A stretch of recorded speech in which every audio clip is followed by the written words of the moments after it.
सुनो कहानी। दोस्तों, इस कहानी में एक बहुत गहरा संदेश छिपा है। अगर आप उसको समझ पाएं तो इस्तेमाल कर पाएंगे, और अगर ना भी समझे तो मनोरंजन तो आपका अवश्य ही होगा। दोस्तों, एक कहानी है दो मेंढकों की, जिसमें से एक पतला था और दूसरा थोड़ा मोटा। दोनों जंगल के एक छोटे से तालाब में साथ साथ रहा करते थे। बचपन के दोस्त थे, साथ साथ खेले कूदे बड़े हुए। दिन भर तालाब में उछलते कूदते मस्ती किया करते थे, हंसी ठिठोली किया करते थे, खेला करते थे। उन दोनों को तालाब के ही आसपास के छोटे छोटे इलाकों में जाकर घूमना अच्छा लगता था। वो दोनों यही बात करते थे कि लोग कहते हैं तालाब का मेंढक बन के रह गया, कुएं का मेंढक बनकर रह गया। हमें बाहर भी निकलना चाहिए, घूमना चाहिए। एक बार ऐसे ही दोनों घूमने निकले और उन्होंने देखा एक ग्वाला अपनी गाय से दूध निकाल रहा था। उन्होंने आज से पहले ये नज़ारा कभी नहीं देखा था। ग्वाले ने दूध निकाला और बाल्टी में भरकर उसको रख दिया और वह किसी काम से चला गया वहां से। वो दोनों जब उसके पास गए, उन्होंने देखा दूध तो हैरान हुए। अरे, ये सफ़ेद रंग का पानी, ये तो आज तक नहीं देखा। तालाब में पानी कभी कभी साफ होता है तो कभी कभी मटमैला, और उजला और सफ़ेद पानी, वाह। दोनों मेंढक तो थे ही, उनकी प्रकृति थी पानी में छलांग मारना। उन्होंने सोचा तालाब का नहीं तो आज सफ़ेद पानी में मज़ा उठा कर देखते हैं, और उन दोनों ने छलांग मार दी उस दूध की बाल्टी के अंदर। काफ़ी देर उन्होंने उसके अंदर मस्ती करी, तैरे, मज़ा आया सफ़ेद पानी में तैर कर।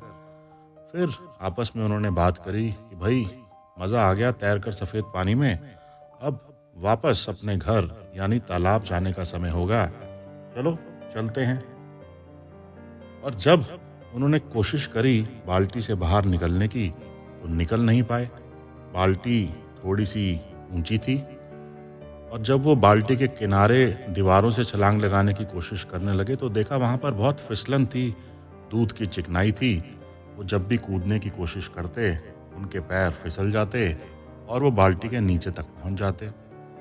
कई बार उन्होंने कोशिश करी, कभी बाल्टी के बीच से, कभी किनारे से, कभी नीचे जाकर, कभी ऊपर जाकर छलांग मारने की, पर वो छलांग मारकर बाल्टी से बाहर जा नहीं पा रहे थे कि बाल्टी का दूध और उसकी चिकनाहट उनको रोक रही थी फिसलन की वजह से।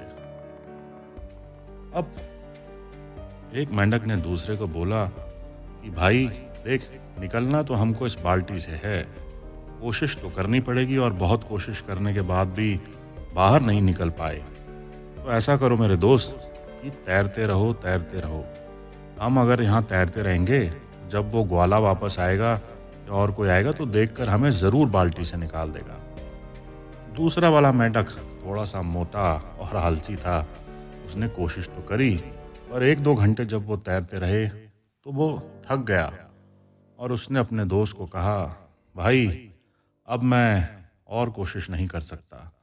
कई घंटे से जान लगाते लगाते मैं थक चुका हूँ, मैं और पैर नहीं हिला सकता।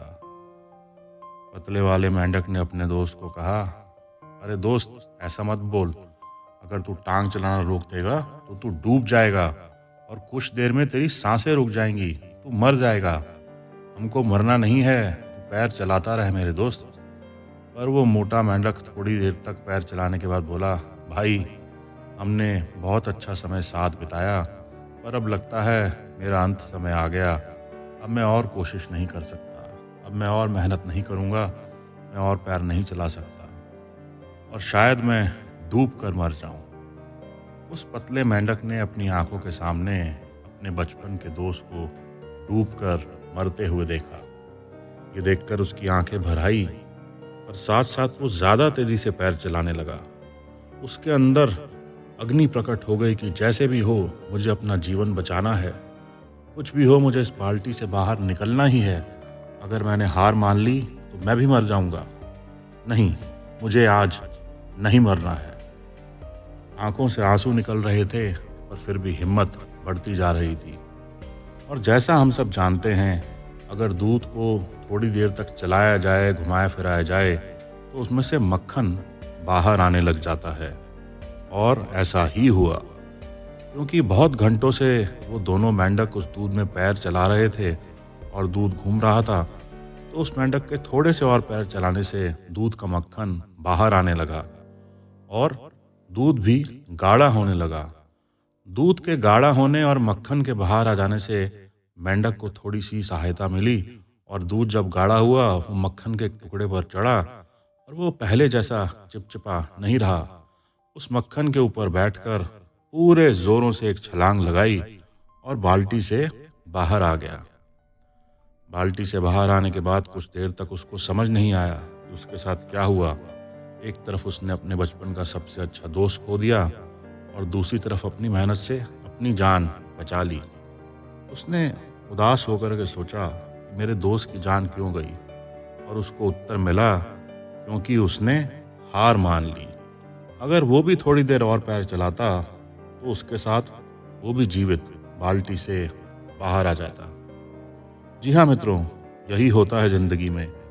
कई बार बहुत प्रयास करने के बाद हम हार मान लेते हैं, प्रयत्न छोड़ देते हैं और वो सिर्फ जरा सा प्रयत्न, जरा सा हिस्सा मेहनत का आखिरी में हमारे काम की विफलता को सफलता में बदल सकता है। तो इस कहानी से हम यही सीखते हैं दोस्तों, हम तब तक नहीं हारते जब तक हम स्वयं हार मान नहीं देते। दोस्तों, उम्मीद है आपको ये कहानी पसंद आई होगी। अगर आपको ये कहानी पसंद आई तो लाइक, शेयर और सब्सक्राइब ज़रूर करिए हमारा चैनल सुनो कहानी।